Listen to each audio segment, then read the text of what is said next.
माधव कुंज बिहारी పనిచేస్తున్నా మైక్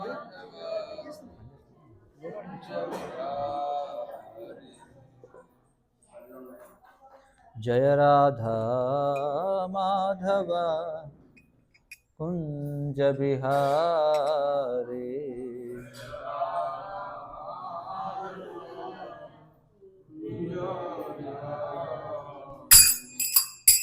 गोपी जन वल्लभ गिरिवरधारी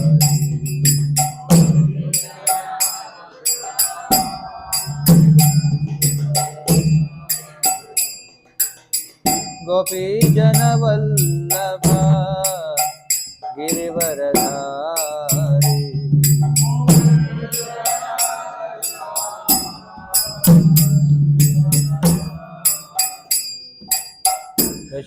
यशोदनंदन व्रज जनरंजन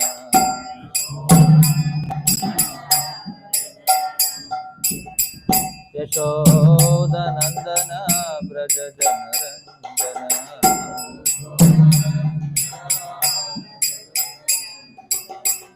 यामुनतीर वनचारी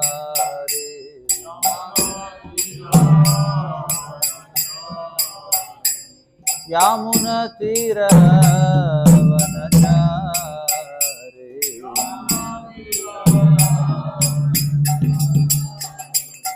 जय राधा माधव कुंज बिहारी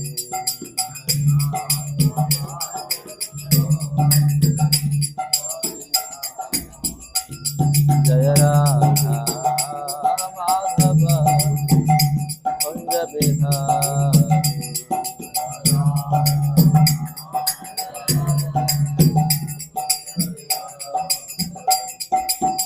गोपी जन वल्लभ गिरिवरधारी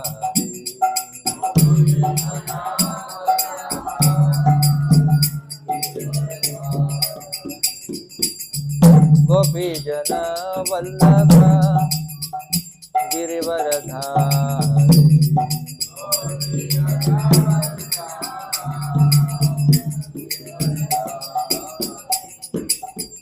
यशोदनंदन व्रज जनरंजन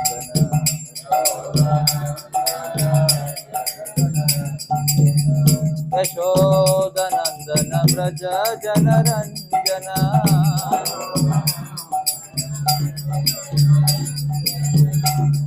यशोदनंदन व्रज जनरंजन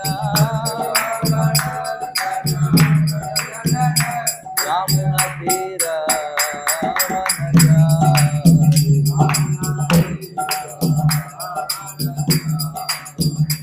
यामुनतीर वनचारी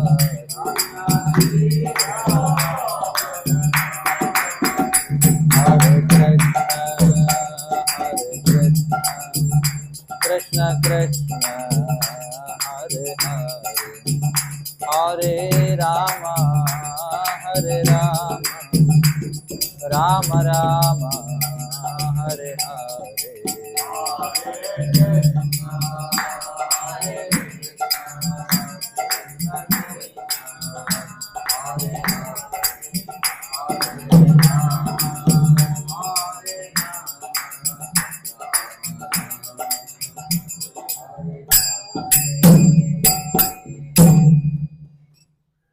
हरिनाम संकीर्तन की जय। भगवद गीता यथातथम की जय। ओम नमो भगवते वासुदेवाय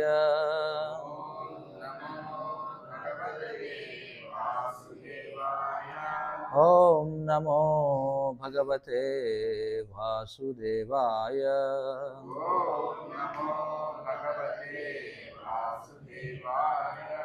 ओम नमो भगवते वासुदेवाय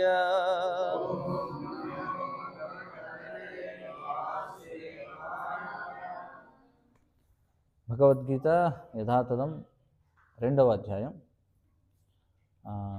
శ్లోకం అనుసరిస్తారా? చెప్పగలరా? వెనకాల శ్లోకం అందరూ చెప్తారా? శ్లోకం 2వ అధ్యాయం 55వ శ్లోకం. శ్రీ భగవానువాచ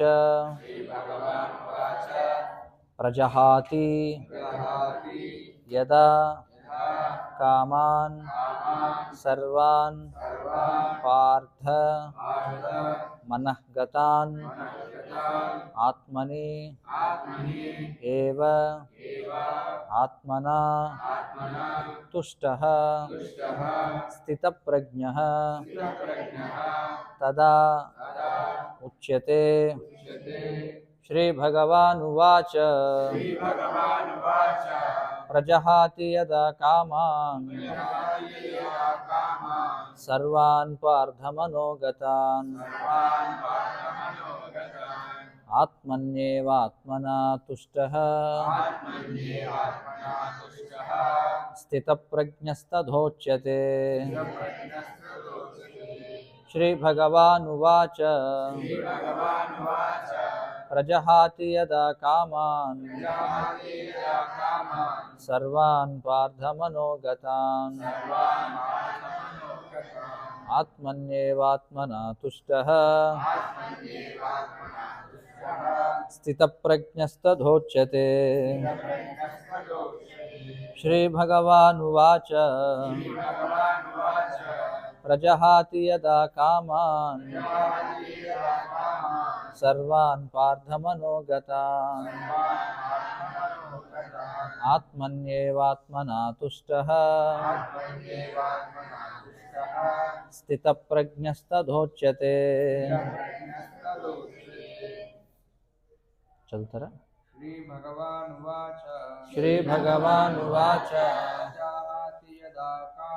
ప్రజహాతి ప్రజహాతి ప్రజహాతి ప్రజాహాతి ప్రజహాతి యదా కామాన్ ప్రజహాతి యథా కామాన్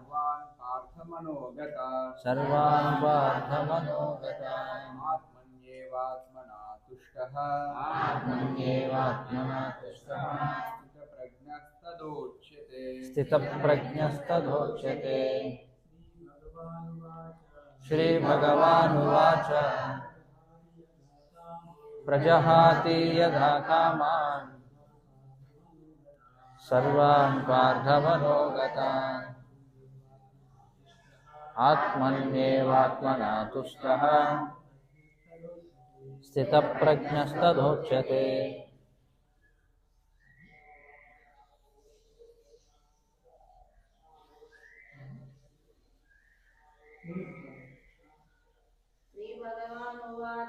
శ్రీ భగవానువాచ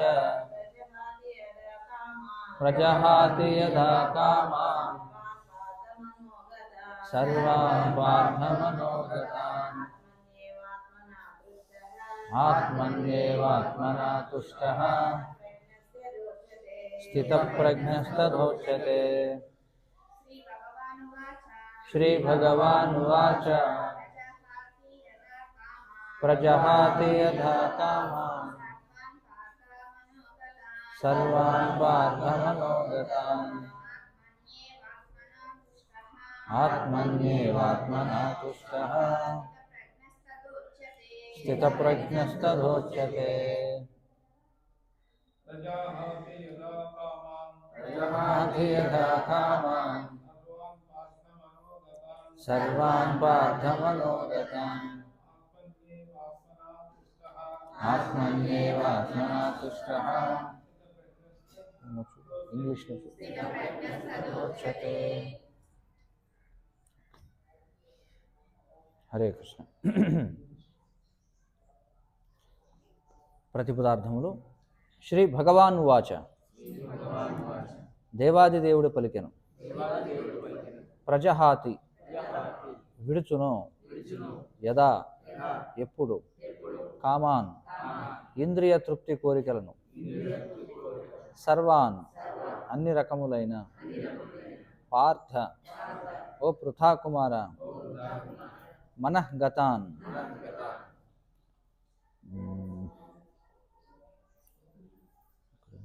మానసిక కల్పనకు చెందిన ఆత్మని విశుద్ధమైన ఆత్మస్థితిలో ఏవ నిశ్చయముగా ఆత్మన విశుద్ధ మనస్సు చేత తుష్ట సంతృప్తి చెందినవాడై స్థితప్రజ్ఞ ఆధ్యాత్మిక స్థితిలో నెలకొనినవాడు తదా అప్పుడు ఉచ్యతే చెప్పబడును. అనువాదం మరియు భాష్యము కృష్ణ కృపామూర్తి శ్రీ శ్రీమద్ అభయ చరణారవింద భక్తి వేదాంత స్వామి శ్రీల ప్రభుపాద ఇస్కాన్ సంస్థాపకాచార్య. దేవాది దేవుడు పలికెను, ఓ పార్థ, మానవుడు మనోకల్పితములైన అన్ని రకముల ఇంద్రియ తృప్తి కోరికలను త్యజించినప్పుడు, ఆ విధముగా శుద్ధిపడిన అతని మనస్సు కేవలము ఆత్మయందు సంతృప్తి చెందినప్పుడు అతడు స్థితప్రజ్ఞుడిగా చెప్పబడును. భాష్యం. కృష్ణ చైతన్యములో లేక భగవంతుని భక్తియుత సేవలో పూర్తిగా నెలకొనిన ఏ వ్యక్తి అయినను సమస్త సాధు సద్గుణములను కలిగి ఉండునని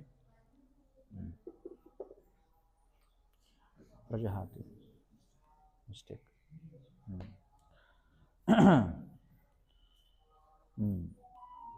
కృష్ణ చైతన్యములో లేక భగవంతుని భక్తియుత సేవలో పూర్తిగా నెలకొనిన ఏ వ్యక్తి అయినను సమస్త సాధు సద్గుణములను కలిగి ఉండునని, అట్లు దివ్యమైన ఆధ్యాత్మిక స్థితిలో నెలకొనని వాడు తన మనోకల్పనలను మాత్రమే ఆశ్రయించి ఇటువంటి సద్గుణములను కలిగి ఉండడని శ్రీమద్భాగవతము చెబుతుండారు.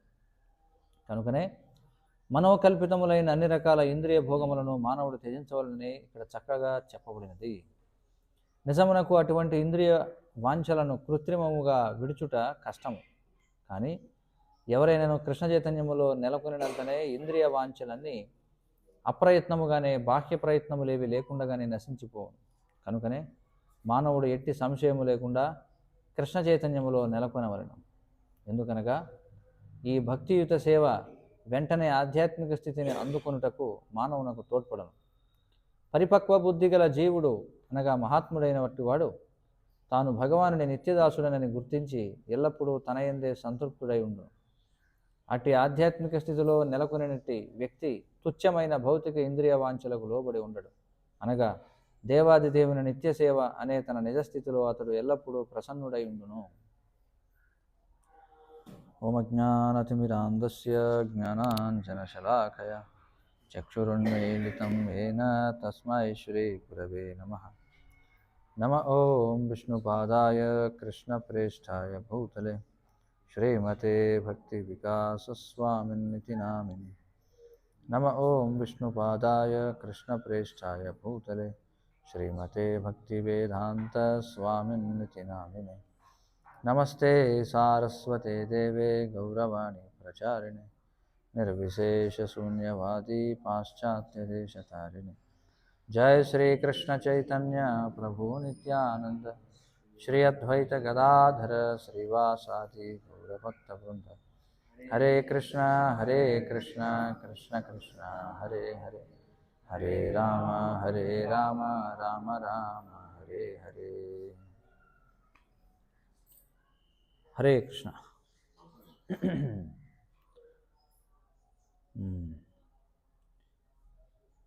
ఈ కృష్ణ చైతన్య జీవన విధానంలో ఆసక్తి చూపిస్తున్నటువంటి మీ అందరికీ మా యొక్క శుభాకాంక్షలు. ఎందుకంటే ఆ బ్రహ్మ భువనాల్లోక పునరావర్తనోర్జున అని చెప్పి మనకి బ్రహ్మాండ భ్రమితే కోన భాగ్యవాన జీవ్ గురుకృష్ణ కృపాపాయ భక్తిలతా బీజం చెప్పబడింది శాస్త్రాల్లో. బ్రహ్మాండ భ్రమితే కోన భాగ్యవాన జీవ్ అంటే ఈ బ్రహ్మాండం అంతా కూడా సంచరిస్తూ, బ్రహ్మాండము అంటే ఏమిటి? మనం ఉన్నటువంటి ఈ విశ్వాన్ని బ్రహ్మాండము అంటారు. సాధారణంగా మనం వాడుక భాషలో మాట్లాడుతుంటాం, బ్రహ్మాండంగా ఉందండి అంటారు కదా, చాలా బ్రహ్మాండంగా ఉంది. ఎందుకని ఆ మాట అంటారు బ్రహ్మాండంగా ఉంది అని అంటే, జీవి ఊహించగలిగినటువంటి అతిపెద్ద వస్తువు ఏదైనా ఉందా అంటే ఈ బ్రహ్మాండమే అర్థమవుతుంది కదా. ఎందుకంటే మనం ఈ బ్రహ్మాండం గురించినటువంటి వివరణ మనకి శాస్త్రాల్లో అతిపెద్ద వివరణ ఏదన్నా ఉందా, అతిపెద్ద వైశాల్యం కలిగిన దాని వివరణ ఏదన్నా ఉందా అంటే అది బ్రహ్మాండం యొక్క వివరణ మాత్రమే. భాగవతంలో మనం చూస్తే శ్రీల సుఖదేవ గోస్వామి వారు అసలు ఈ బ్రహ్మాండం ఎంత వెడల్పు ఉందో చెప్తారనమాట. ఎన్ని మైళ్ళ అంటే ఎన్ని యోజనాల లెక్కలో ఆయన చెప్తారు, ఎన్ని లక్షల కోట్ల మైళ్ళు ఉంది ఏమిటని చెప్తారు. కాబట్టి మనం మనిషికి అంటే ఇంకా సైంటిస్టులు కూడా అంత పెద్ద లెక్కలు ఇంకా ఇవ్వలేదనమాట. మరి మనకి శాస్త్రాల్లో ఉంది ఆ లెక్కలు ఏమిటంటే ఈ బ్రహ్మాండం యొక్క వైశాల్యం చెప్పారు. అందుకే మనకి వాడుకలోకి ఈ మాట వచ్చింది, బ్రహ్మాండంగా ఉంది అని. అంటే దాని అర్థం ఏంటంటే ఇంకా అంతకంటే గొప్పది ఇంకొకటి లేదని అర్థం అనమాట. అర్థమవుతుంది కదా.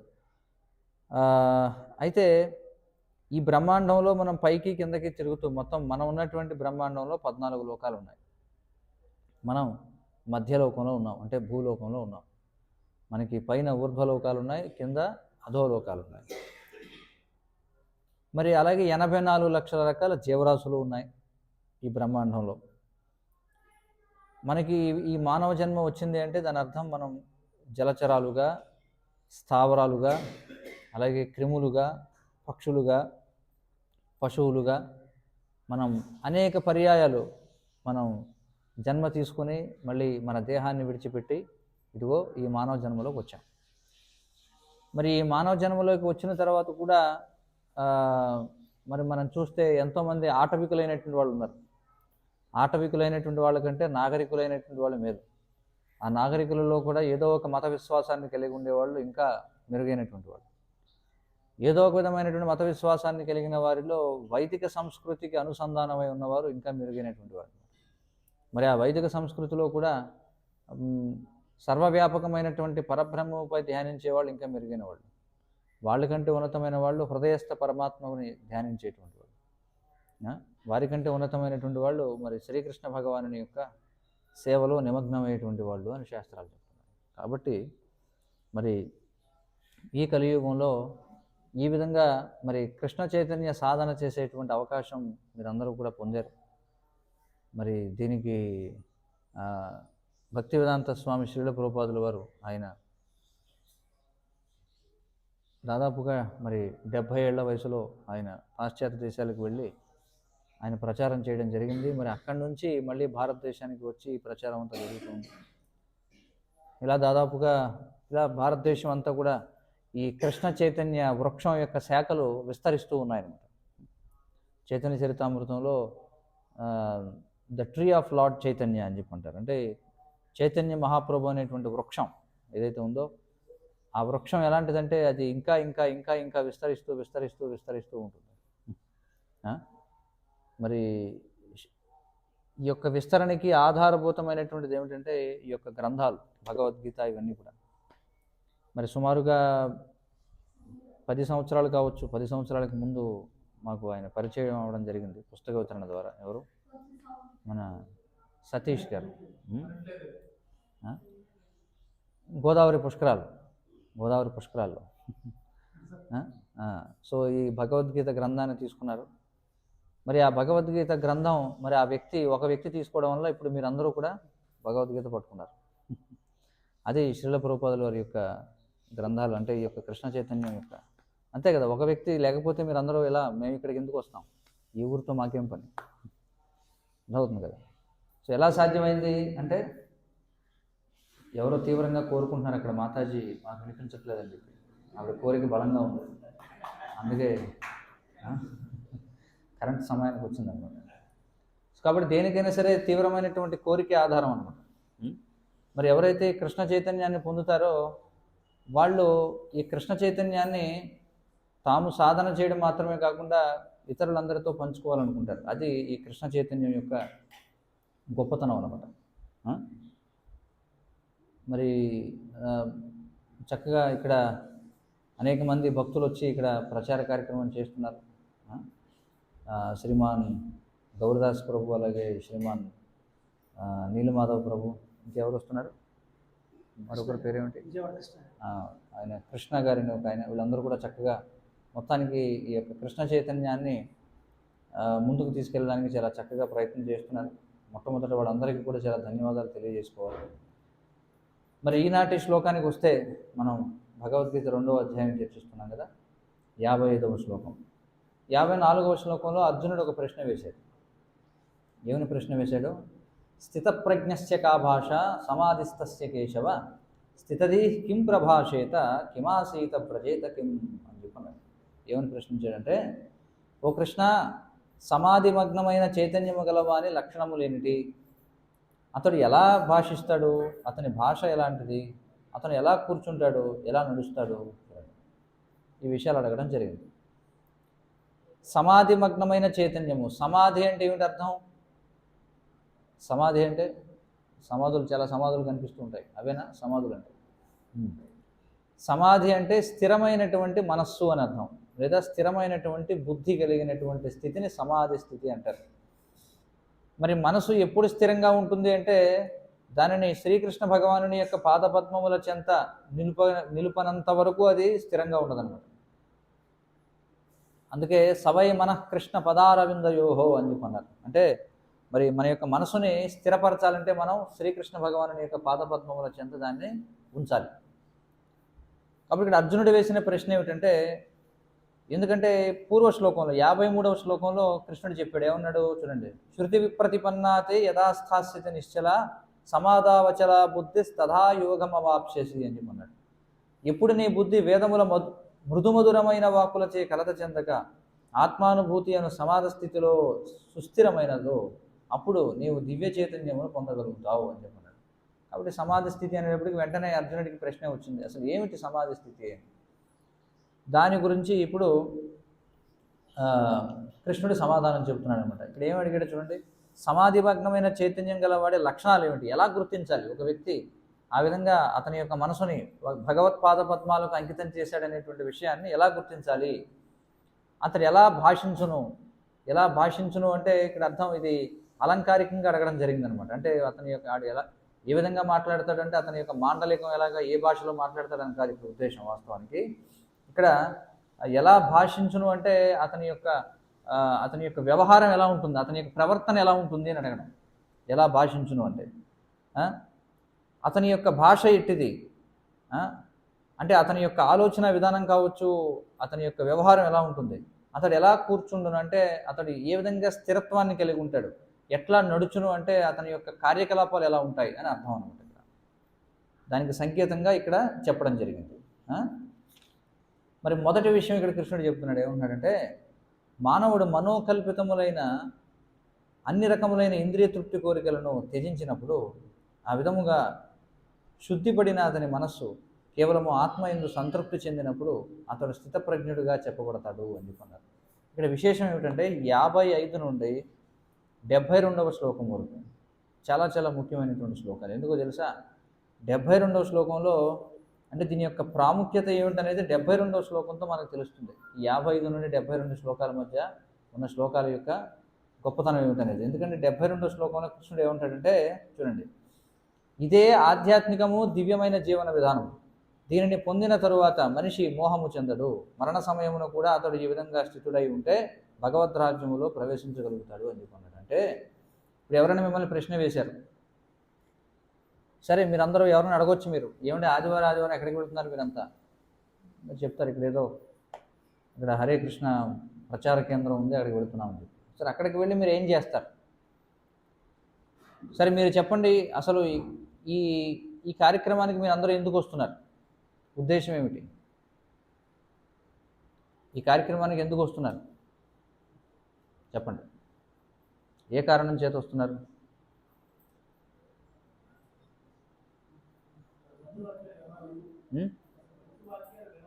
భక్తి వాక్యాలు వినాలని. బాగుంది.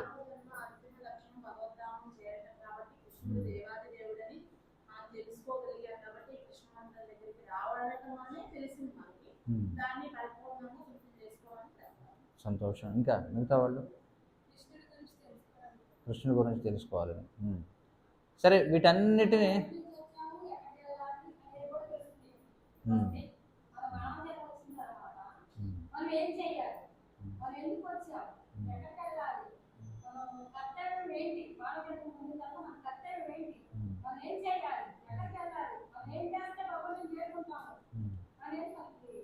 సరే ఇప్పుడు మీరు అందరూ చెప్పిన సమాధానాలన్నింటికీ ఒక పదంతో దాన్ని చెప్పొచ్చు, ఏమిటంటే ఆధ్యాత్మిక జీవితం గడపడానికి, అంతేనా కదా?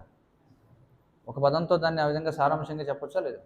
ఆధ్యాత్మిక జీవితం గడపడానికి. ఎందుకంటే భౌతిక జీవితం అందరూ ఎలాగో గడుపుతున్నారు, అంతే కదా. ఇక్కడ భౌతిక జీవితంలో అంటే మీ జీవితంలో ఎలా, వ్యాపారంలో ఎలా రాణించాలి, లేకపోతే నెల రోజుల్లో కోటీశ్వరులు ఎలా అవ్వాలి, లేకపోతే ఏమంటారు సంతాన సాఫల్యత ఎలా పొందాలి, లేకపోతే ఉద్యోగాలు ఎలా పొందాలి, ఈ విషయాలు ఇక్కడ చర్చించేది కాదు కదా.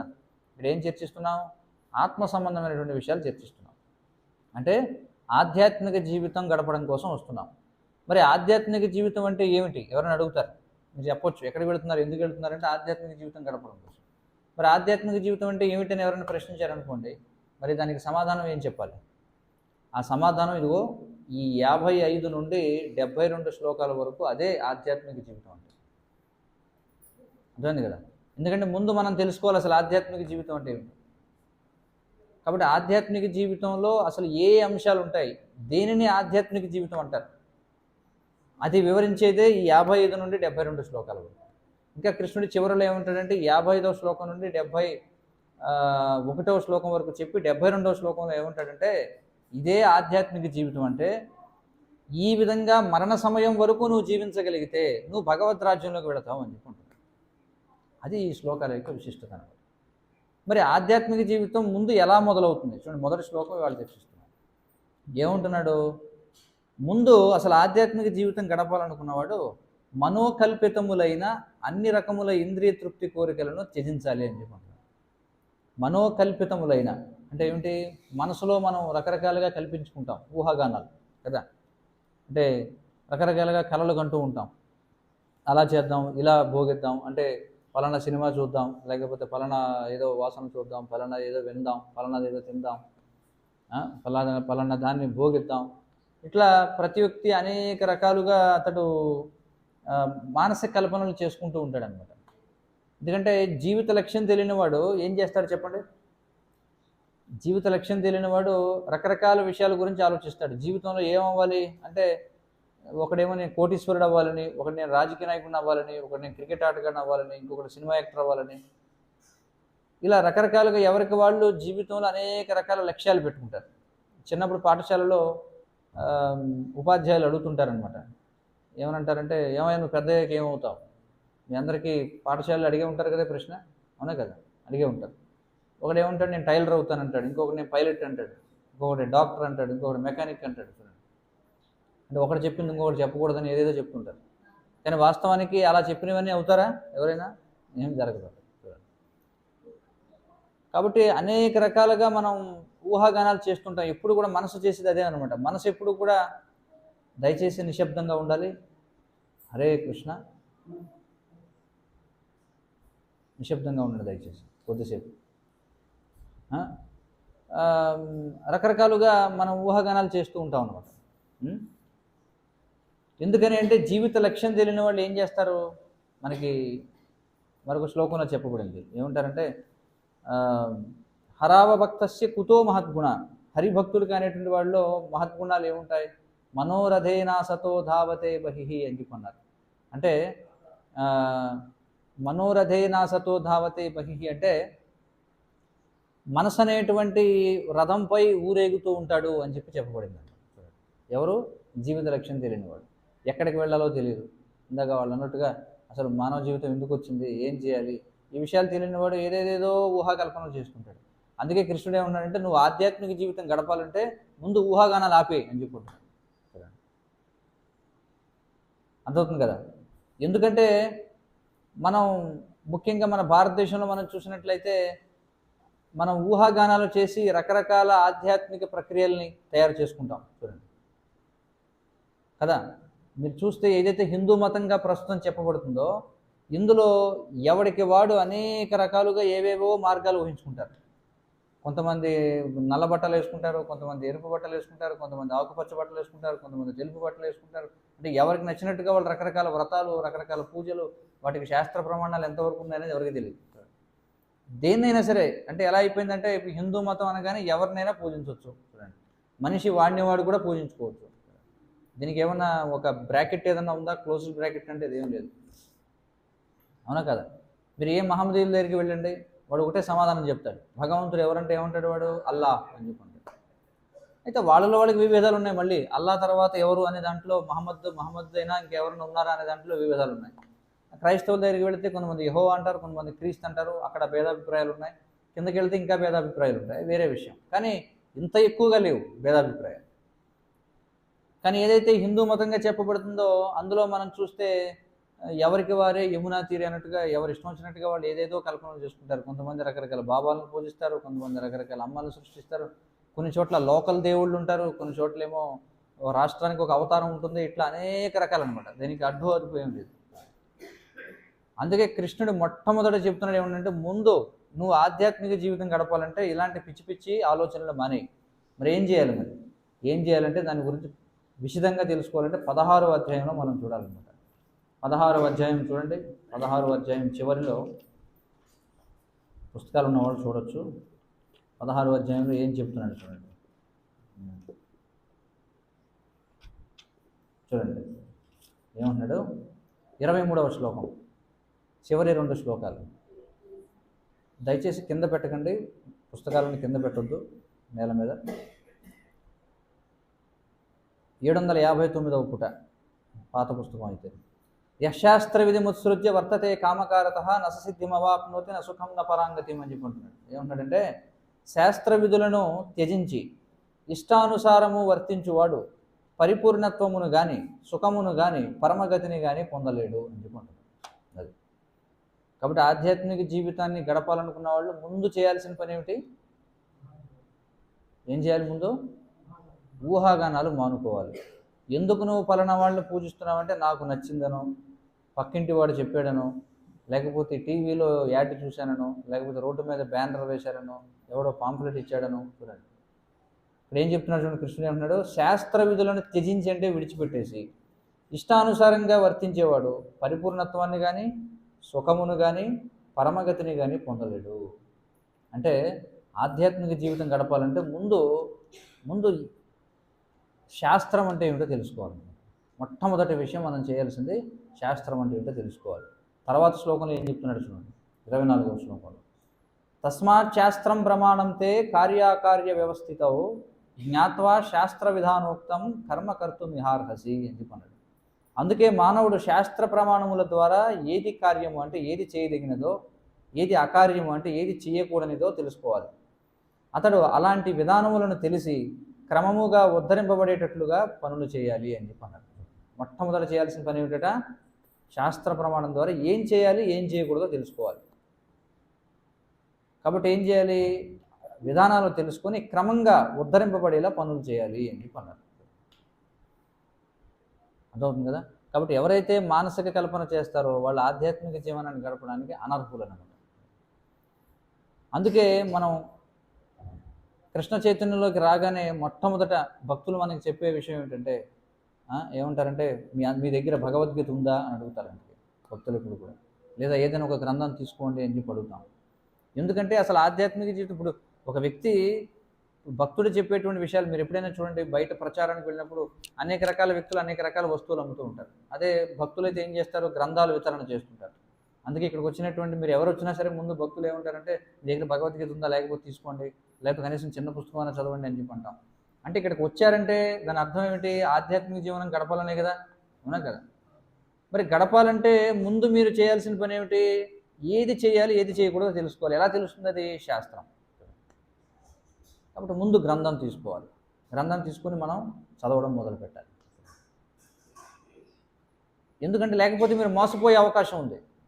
ఎలాగంటే మీరు చూడండి, మీరు అందరికీ తెలుసు ఏమిటంటే, మీరు ఏదో ఒక పనసకాయ ఏదో కొనాలనుకున్నారు, విన్నారు బాగా పనసకాయ అనేది చాలా రుచిగా ఉంటుంది, పనసకాయ తొనలు బాగా ఎర్రగా ఉంటాయి, లేకపోతే మంచి రంగులో ఉంటాయి, మంచి పరిమళం వస్తుంది, ఇవన్నీ విన్నారు కానీ ఎప్పుడు చూడలే అనుకుందాం. పనసకాయ అంటే ఏమిటో మీకు తెలియదు, వినలేదు ఎప్పుడు కూడా.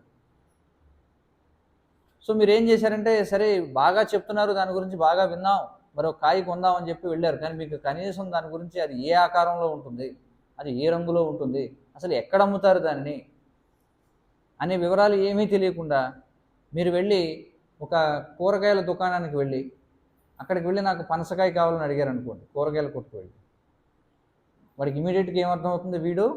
వీడికి పనసకాయ అంటే ఏమిటో తెలియదు అనమాట. కాబట్టి వాడు ఏం చేస్తాడు? చేతిలో ఒక దొండకాయ పెట్టి, ఇదే పనసకాయ 150 ఇవ్వు అని చెప్పి అంటాడు. మనం అబ్బో నిజంగా గొప్పగా ఉంది ఇదేనేమో అని చెప్పి అనుకుంటాం. అంటే మీరు ముందు అసలు ఆధ్యాత్మిక జీవితాన్ని గడపాలి అనుకుంటే అసలు ఆధ్యాత్మిక జీవితం అనేది ఎలా ఉంటుందనేది కొంచెమైనా తెలిసేయాలా లేదా చెప్పండి. మీరు కొన్ని పనసకాయ ఎప్పుడు తినకపోయినా ఎలా ఉంటుందో తెలియాలా లేదా, కనీసం దాని ఆకారం అన్నా తెలియాలి కదా. అందుకే ఈ గ్రంథాలు ఉండాలి. ఈ గ్రంథం లేకుండా మీరేమీ చేయలేరు అనమాట. అందుకే శ్రీల ప్రభుపాదుల వారు ఇచ్చినటువంటి ఈ గ్రంథాలు ప్రపంచానికి ఒక మార్గదర్శకాలు అన్నమాట, టార్చ్ లైట్ లాంటిది. కాబట్టి మీకు కనీస అవగాహన వస్తుంది. ఈ గ్రంథం తీసుకుని చదువుతూ ఉంటే ఓహో ఏది అసలు ఏది నకిలీ. అంటే పనసకాయ అంటే ఇంత లావు ఉంటుంది, పెద్దగా ఉంటుంది, ముళ్ళు ఉంటాయి, లేకపోతే పైన లోపల నార ఉంటుంది, లేకపోతే గింజలు ఉంటాయి, ఇవన్నీ తెలుసుకుంటాం మనం. తెలుసుకున్న తర్వాత అప్పుడు దాన్ని కొనడానికి వెళ్ళాలి. అంతే కదా, కనీస అవగాహన రావాలి.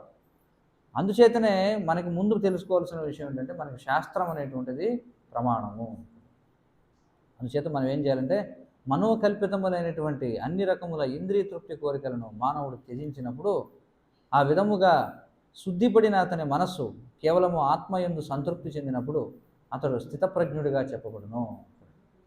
ఇప్పుడు మన యొక్క మనసు పరిస్థితి ఏమిటంటే మనకి అనేక రకాలుగా ఉంటుందన్నమాట.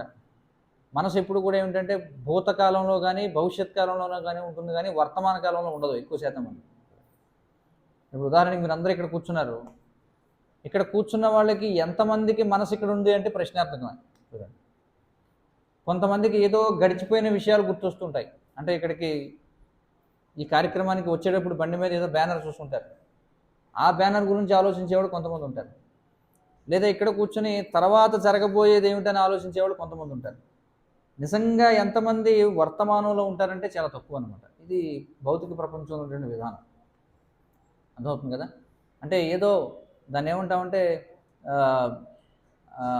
నా శోచతి నా కాంక్షతి. చూడండి, మనసు ఎప్పుడు కూడా ఏం చేస్తుంటుందంటే శోచతి కాంక్షతి. శోచతి అంటే ఏమిటి? దుఃఖించడం. అయ్యో పలానది నేను అలా చేయకుండా ఉండాల్సిందే, ఆ మాట అనకుండా ఉండాల్సిందే అని దేని గురించో బాధపడుతూ ఉంటుంది మనసు. ఇంత కాంక్షతి అంటే లేని దాని గురించి ఏదేదో నాకు అది కావాలని ఆలోచిస్తుంటుంది. సాధారణంగా మీరు గమనించండి, మీ యొక్క మనసుని ఎప్పుడు ఈ రెండిట్లోనే ఉంటుంది. అది ఏదో జరిగిపోయిన దాని గురించి బాధపడడము, ఏదో జరగాలని ఆలోచించడము. అంతేకాని వర్తమానంలో ఇప్పుడు ఏం చేయాలనే దాని గురించి మాత్రం చాలా తక్కువ. అర్థమవుతుంది కదా. అందుకే ఇక్కడ ఏం చెప్పారంటే ముందు మనం యొక్క మనసుని మనం శుద్ధి చేయాలి. మరి మనసు ఏమేం చేస్తుంది? మనసు చేసేటువంటి పనులు ఏమిటి చెప్పండి. మనసుతో మనం ఏమేం చేస్తాం? ఆలోచిస్తాం. అవును, ఇంకా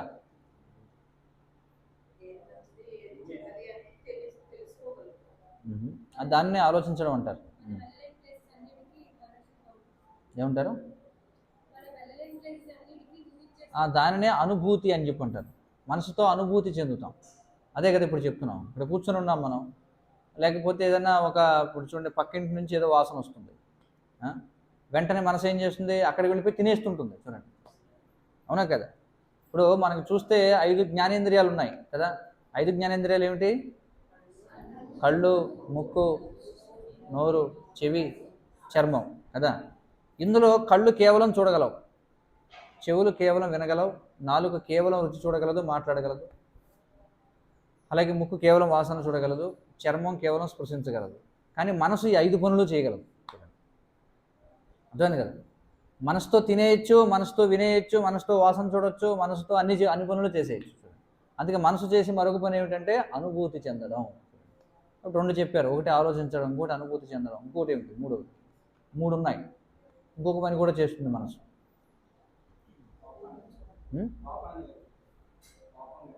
కోపం, ఇంకా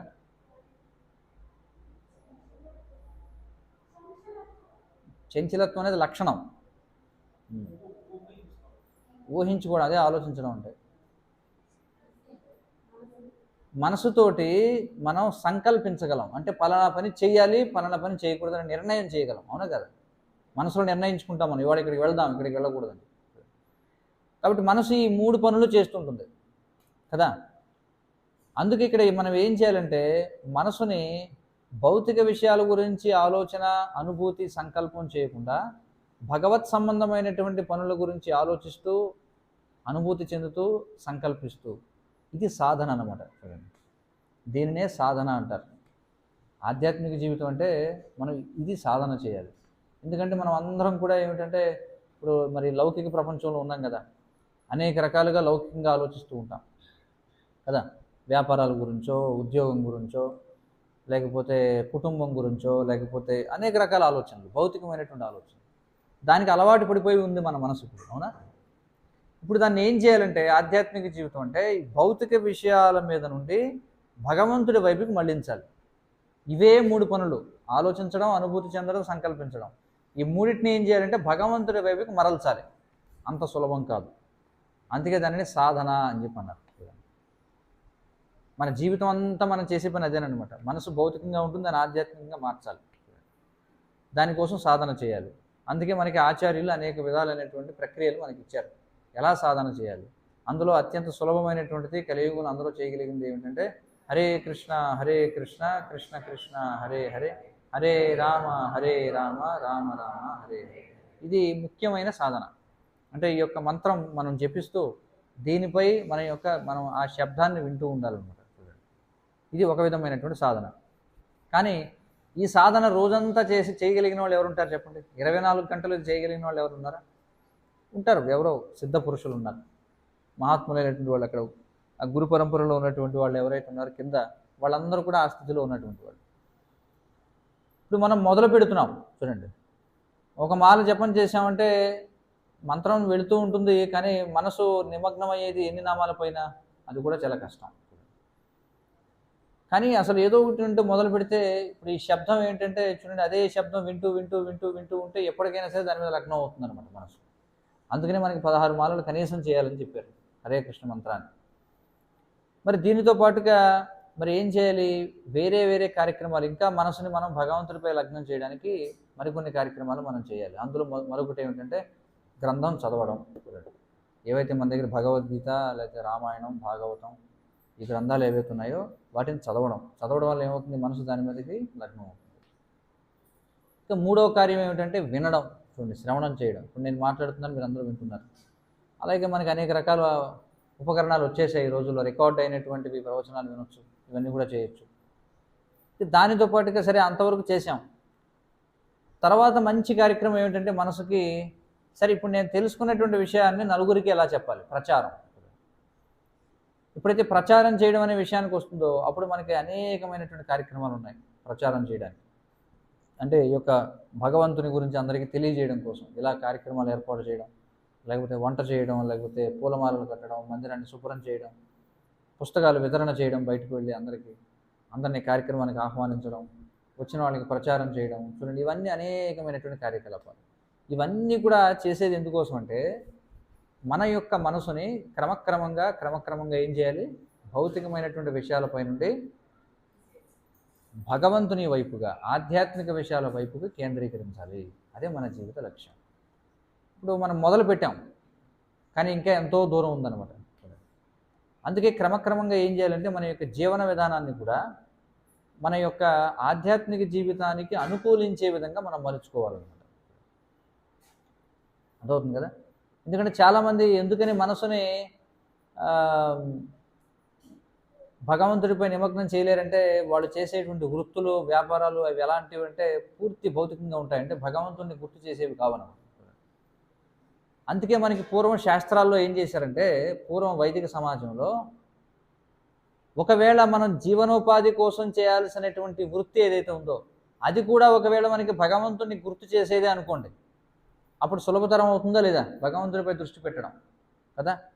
అందుకే వైదిక సమాజంలో సమాజాన్ని ఏం చేశారంటే బ్రాహ్మణ, క్షత్రియ, వైశ్య, శూద్రులు అనేటువంటి 4 ఆశ్రమాలుగా, 4 వర్ణాలుగా, అలాగే బ్రహ్మచారి, గృహస్థ, వానప్రస్థ, సన్యాసం అనేటువంటి 4 ఆశ్రమాలుగా విడగొట్టారన్నమాట. దేని ఆధారంగా అంటే వ్యక్తి యొక్క గుణం, వాడు చేసేటువంటి పనిని బట్టి. చూడండి, మనిషి యొక్క గుణం ఏమిటి, ఆ గుణాన్ని బట్టి వాడు ఏం పని చేస్తున్నాడు, వాడి గుణాన్ని బట్టి ఏం చేశారంటే, ఇప్పుడు ఉదాహరణకి చూడండి, ఇప్పుడు మనకి 3 గుణాలు ఉన్నాయి, సత్వరజస్తమో గుణాలు అని చెప్పి అంటారు. విన్నారా వీటి గురించి ఎప్పుడైనా?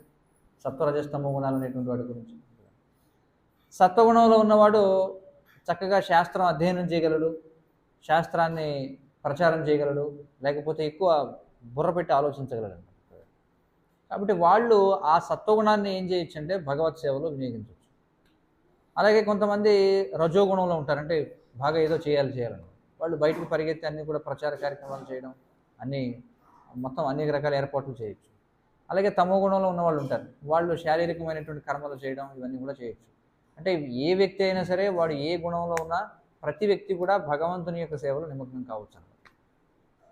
ఇలా మెల్లమెల్లగా మనం ఏం చేయాలంటే జీవిత చరమాంకానికి వచ్చేటప్పటికి, అందుకే 71వ శ్లోకానికి వచ్చేటప్పటికి కృష్ణుడు ఏమంటాడంటే, ఈ విధంగా ఒకవేళ నువ్వు జీవితాంతం గడపగలిగితే అప్పుడు నువ్వు భగవద్ రాజ్యంలో ప్రవేశిస్తావు అని చెప్పాడు.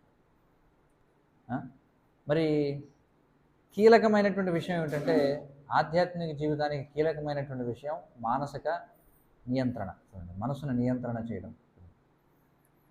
మరి మనసుని ఎప్పుడు కూడా చంచలంగా, మనసుని చాలా ఉద్రిక్తపరిచేటువంటి కొన్ని కార్యక్రమాలు ఉన్నాయి. వాటికి ఆధ్యాత్మిక జీవితం గడపాలనుకున్న వాడు దూరంగా ఉండాలి. అదవుతుంది కదా. ఏమిటి మరి ఆధ్యాత్మిక జీవితం గడపాలనుకునే వాళ్ళు మనసును నియంత్రించాలి. నియంత్రించాలంటే ప్రశాంతంగా ఉంటే నియంత్రించడం సులభం, అవునా? ఇప్పుడు పిల్లవాడు అల్లరి చేయట్లేదు అనుకోండి ఎక్కువగా, వాడిని క్రమశిక్షణలో పెట్టడం సులభం. అంతేగాని ఇటు పడితే దూకేసేలా ఉన్నాడు అనుకోండి, వాడిని నియంత్రించగలం మనం? నియంత్రించలేరు కదా. కాబట్టి ముందు వాడిని శాంతింపజేయాలన్నమాట. అలాగే మనసుని శాంతియుతంగా ఉంచేటువంటి కార్యాలు ఏవైతే అవి చేయాలి. ఏవైతే మనసుని అల్లకల్లోలపరిచేటువంటి వాటికి దూరంగా ఉండాలి. ఎప్పుడైతే మనం పాపకార్యాల్లో నిమగ్నం అవుతామో మనసు అది చాలా చాలా పరుగు పెడుతూ ఉంటుందన్నమాట. పాపాత్ముడైనటువంటి వాడు మనసును నియంత్రించలేడు. అందుకే మనం పాపకార్యాలకి దూరంగా ఉండాలి. ఎప్పుడు కూడా పుణ్యకార్యాలు చేస్తూ ఉండాలి. మరి ఏమిటి పాపకార్యాలు అంటే, మనకి 4 పాపకార్యాలు చెప్పబడ్డాయి. ఏమిటవి చెప్పండి? మద్యం, మాంసం, జూదం, వ్యభిచారం. వీటిలో నిమగ్నమయ్యేవాడు ప్రశాంతంగా ఉండలేడన్నమాట. ఎలాగంటే, దొంగతనం చేసిన వాడు శాంతియుతంగా ఉండగలడా చెప్పండి? ఒక వ్యక్తి దొంగతనం చేశాడు అనుకోండి, ఒకసారి పోలీసుల్ని అడిగితే, సరే మీరు ఎలా దొంగలను పట్టుకుంటారు? ఎక్కడో దొంగతనం జరుగుతుంది, మీరు ఎలా దొంగలను పట్టుకుంటారు? ఏమిటంటేనంట, వాళ్ళందరూ దొంగతనం చేసిన వాడు ప్రశాంతంగా ఉండలేడు. చాలామంది దొంగలు ఏం చేస్తారంటేనట, ఎక్కడైతే వాడు దొంగతనం చేశారో ఆ ప్రదేశాల్లో తిరుగుతూ ఉంటారట. అంటే ఏం జరుగుతుందో ఏమిటో, ఏమన్నా నిఘా వేశారా ఏమిటని. కొంతమంది పోలీస్ స్టేషన్ల దగ్గర తిరుగుతుంటారు. ఆ విధంగా వాళ్ళని పట్టుకుంటారట. అదొక విధానం. ఎందుకంటే వాడు మనశ్శాంతిగా ఉండలేడు అనమాట. వాడు ఎప్పుడు కూడా ఉద్రిక్తంగా, అంటే భయపడుతూ దొరకకుండా ఉండడం కోసం ఏదో ఒకటి చేద్దామనే చేస్తూ ఉంటాడు. మనసు వాడిని ప్రశాంతంగా ఉండనివ్వదన్నమాట. అలాగే 4 రకాల పాపకృత్యాలు చేసే వాళ్ళ యొక్క మనసు నియంత్రణలో ఉండదు. మద్యం సేవించేటువంటి వాళ్ళు, మాంసాహారం తినేటువంటి వాళ్ళు. మరి ఈ మద్యం తాగడం వల్ల ఏమవుతుంది? ఏమిటి నష్టం చెప్పండి? మద్యం సేవించడం వల్ల జరిగేది ఏమిటి? మనిషి తపస్సు అనేటువంటి దాన్ని కోల్పోతాడు.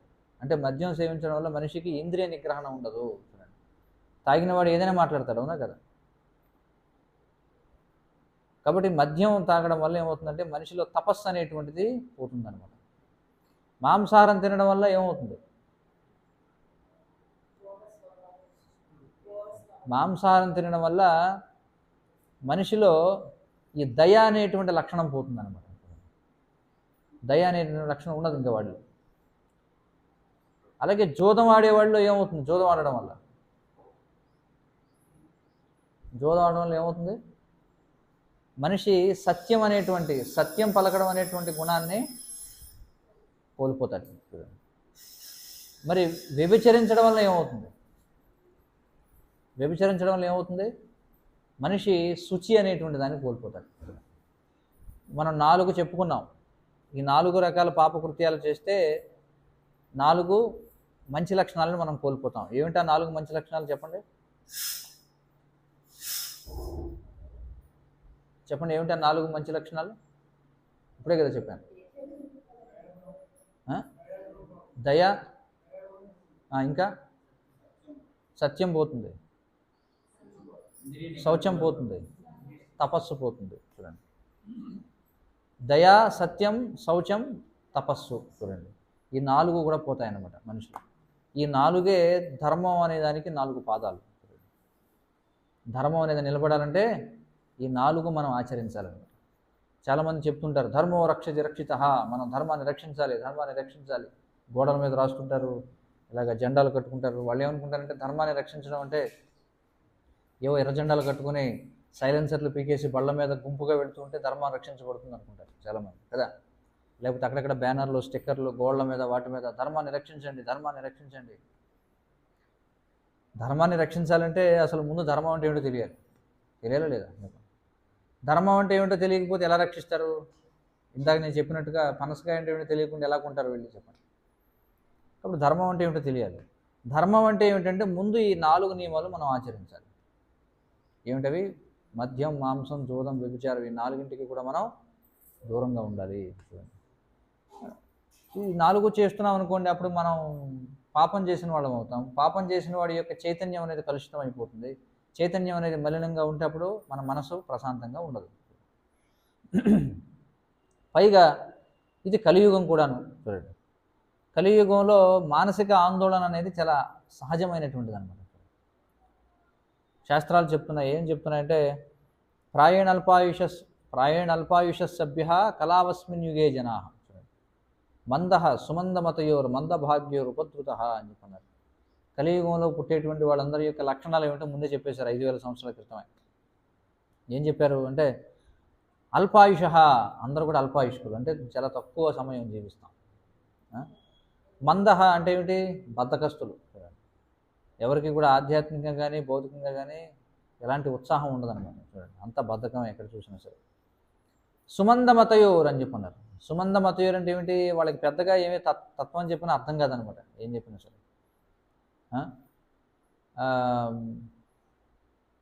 సో అది పరిస్థితి. ఇంకేమన్నారు? మందభాగ్యోర్ అంటే దురదృష్టవంతులు అని చెప్పన్నారు కలియుగంలో. ఎందుకంటే కనీసమైనటువంటివి వనరులు కూడా లభించవు కలియుగంలో. ఇక ఉపద్రుత అంటే ఏమిటి? ఎప్పుడు కూడా అశాంతిగా ఉంటారు అని చెప్పి, అంటే ఇప్పుడు కూడా మానసిక ఆందోళన. చాలామంది వచ్చి అంటుంటారు, ఏమండి మాకు చాలా మానసిక ఆందోళనగా ఉందండి. అది కలియుగ లక్షణం. మానసికంగా ఆందోళన లేనివాడు ఎవడూ లేడు ప్రపంచంలో. ఇది పరిస్థితి అనమాట. మరి మనసు అంత కల్లోలంగా ఉంటే మీరు ఎలా మనసును నియంత్రించగలరు చెప్పండి. అందుకే చాలా విషయాలు ఇక్కడ, అందుకే కృష్ణుడు వరుసగా చెప్తాడు. చూడండి, మొట్టమొదటి విషయం ఏం చెప్పాడు? మనోకల్పితములైన అన్ని రకాల ఇంద్రియ తృప్తి కోరికలు, ముందు భోగం గురించి ఆలోచించడం మానాలి. ముందు ఎక్కువగా ఆలోచించామనుకోండి ఏమవుతుంది? 66వ శ్లోకంలో చెప్తాడు నాకు తెలిసి. తర్వాత ఏమంటాడంటే ధ్యాయతో విషయాన్ని 62వ శ్లోకంలో చెప్తాడు. మనం ఇక్కడ కూర్చొని ఊరికే ఊహాగానాలు చేస్తున్నాం అనుకోండి, దేని గురించి అయితే ఎక్కువ ఆలోచిస్తామో అదే పని చేస్తాం. మీరు ఎప్పుడైనా గమనించండి, మనం ఏ పని అయితే చేయాలనుకుంటున్నామో అది ముందు మనసులో మొదలవుతుంది అనమాట. మనసులో దాన్ని భోగించడం మొదలు పెడతాం. పలానాది కావాలి నాకు అని చెప్పి. అందుకే ఇక్కడ ఏమంటున్నాడంటే ముందు కట్ చేయి. ఎక్కడ కట్ చేయాలి? దాన్ని ఆలోచనతో కట్ చేయి. ముందు అసలు ఆలోచన చేయొద్దు, మానసిక కల్పన చేయొద్దు. మరి ఏం చేయాలి? మానసిక కల్పన చేయకపోతే శాస్త్రం ఏంటో తెలుసుకో, శాస్త్రాన్ని బట్టి నడుచుకో అని చెప్పి అంటున్నాడు. అందుకే మనసుని ఎవరైతే నియంత్రిస్తారో వాళ్ళు సంతృప్తిగా ఉంటారు అని చెప్పారు. సంతృప్తిగా ఉంటారు, అతడు స్థితప్రజ్ఞుడిగా చెప్పబడతాడు. ఎందుకంటే వాడు తన యొక్క బుద్ధి స్థిరంగా ఉంటుంది కాబట్టి అని చెప్పి ప్రారంభించి కృష్ణుడు, నేను కేవలం ఇది మనం ప్రారంభించాం కాబట్టి ఏ అంశాలు ఉన్నాయి ఆధ్యాత్మిక జీవితంలో అనేది నేను చెప్పుకుంటూ పెడతాను. తదనంతరం మీకు ఎలాగో దాన్ని చర్చిస్తారు లోతుగా. తర్వాత 56వ శ్లోకంలో చెప్తాడు చూడండి, ముందు మనసును నియంత్రించాలని చెప్పాడు, ఊహాగానాలు చేయొద్దని చెప్పాడు. తర్వాత ఏమంటున్నాడంటే త్రివిధ తాపములలోనూ కలత చెందని మనసు గలవాడు. త్రివిధ తాపములు ఏమిటో తెలుసా? 3 రకాల తాపాలు ఏమిటి? త్రివిధ తాపములు అంటే ఏమిటి? హరే కృష్ణ. తాపము అంటే ఏమిటి అర్థం? హరే కృష్ణ. తాపము అంటే బాధ, వేడి అని అర్థం. త్రివిధ తాపములు అంటే 3 రకాల తాపాలు ఉన్నాయి. ఏమిటి 3 రకాల తాపాలు అంటే మనకు ఉన్నటువంటి 2 శరీరాల వల్ల బాధలు. ఏంటి 2 శరీరాలు ఏమున్నాయి మనకి? మనకున్నటువంటి 2 శరీరాలు ఏమిటి? మనకి 2 రకాల శరీరాలు ఉన్నాయి. ఆత్మ శరీరం, స్థూల శరీరం, సూక్ష్మ శరీరం. స్థూల శరీరం అంటే కంటికి కనిపించే శరీరం. సూక్ష్మ శరీరం అంటే కనిపించనటువంటిది. ఎలాగంటే ఉదాహరణ, ఇప్పుడు చూడండి, మనం అందరం బయటకు కనిపించే వస్త్రం ఒకటి వేసుకున్నాం, బయటకు కనిపించని మరొక వస్త్రం లోపల ఉంటుంది, అవునా కదా? అలాగే మన దేహం కూడా బయట కనిపించే దేహం ఒకటి, కనిపించిన దేహం ఒకటి. కనిపించేటువంటి దేహం 5 రకాల పదార్థాలతో తయారవుతుంది. ఏమిటవి? భూమి, నీరు, అగ్ని, వాయువు, ఆకాశం. కనిపించని శరీరం కనిపించని శరీరం దేంతో తయారవుతుంది? సూక్ష్మ శరీరం.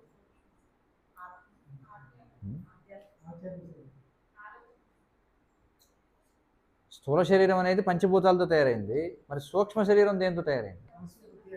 మనసు, బుద్ధి, అహంకారం. కాబట్టి మొదటి తాపం ఏమిటంటే ఈ 2 శరీరాల వల్ల ఆత్మకి వచ్చేటువంటి బాధలు. ఈ 2 శరీరాల వల్ల మనకి బాధలు కలుగుతున్నాయి లేదా? ఇప్పుడు కంటికి కనిపించే శరీరం, ఎన్ని వ్యాధులు ఉన్నాయి దీనికి చెప్పండి. ఈ శరీరం వల్ల జన్మ, మృత్యువు, ముసలితనం, వ్యాధి ఉన్నాయి కదా. ఇవి స్థూల శరీరానికి సంబంధించినవి. ఇక సూక్ష్మ శరీరానికి సంబంధించినవే ఉన్నాయి. మరి మానసిక సమస్యలు, అతిగా ఆలోచించడం, లేదా అసలు ఆలోచించలేకపోవడం, లేకపోతే ఇందాక చెప్పినట్టుగా శోచతి కాంక్షతి, దేని గురించో దుఃఖిస్తూ ఉండడం, ఏదో కావాలని ఆరాటపడుతూ ఉండడం, వీటి వల్ల మరి బాధలు వస్తున్నాయి లేదా? వీటిని ఏమంటారంటే ఆధ్యాత్మిక క్లేశాలు అందుకుంటారు. అంటే మన యొక్క శరీరం వల్ల, అంటే మన యొక్క స్థూల సూక్ష్మ శరీరాల వల్ల వచ్చేటువంటి సమస్యలు. స్థూల శరీరానికి అనేక రకాల సమస్యలు. ప్రతి ఒక్కడు హాస్పిటల్కి వెళ్ళేవాడే కదా. అందరూ ఏదో ఒక రకమైన మాత్రలు మింగేవాళ్ళే. అవునంటారు కదంటారు చెప్పండి. ప్రతి ఒక్కడికి ఏదో ఒక సమస్య.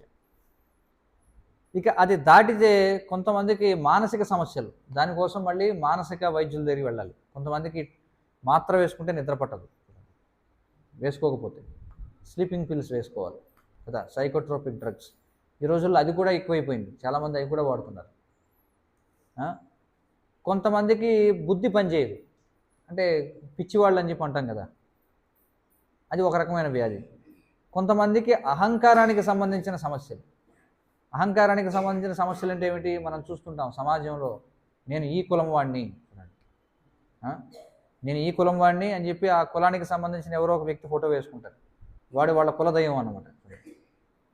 కులదైవం అంటే సాధారణంగా ఏమిటి? ఎవరో ఒక దేవత. కానీ ఈ రోజుల్లో కులదైవాలు ఎవరు? ప్రతి కులానికి ఎవరో ఒక పెద్ద వ్యక్తి ఉంటాడు. ఆ వ్యక్తి పెద్ద పెద్ద బ్యానర్లు వేసి వాడిని పూజిస్తూ ఉంటారు. పేరుకి వినాయక చవితి అంటారు, లేకపోతే దసరా పండుగ అంటారు, లేకపోతే ఇంకేదో పండుగ అంటారు. వినాయక చవితి అనుకోండి, పెద్ద బ్యానర్ వేశాడు, ఒక 20x20. అందులో వినాయకుడు ఎక్కడో మూల ఉంటాడు, ఒక 2x1 సైజులో. మిగతాది ఉండేది ఎవడరా అంటే మొత్తం సందులో ఉన్న కుర్రోళ్ళ ఫోటోలు, వాళ్ళకి రోజు మందు పోయించే నాయకుడి ఫోటో చూడండి, అంతే కదా. ఈ రోజుల్లో అయితే సినిమా యాక్టర్ ఫోటో, ఎవడో ఒకటి సినిమా యాక్టర్ ఫోటో వేస్తారు చూడండి, వాళ్ళే వాళ్ళ దైవాలు అన్నమాట. కొంతమందికి ఏమో మత పిచ్చి, కొంతమంది ఏమో కుల పిచ్చి, కొంతమంది ఇంకేదేదో పిచ్చి చూడండి.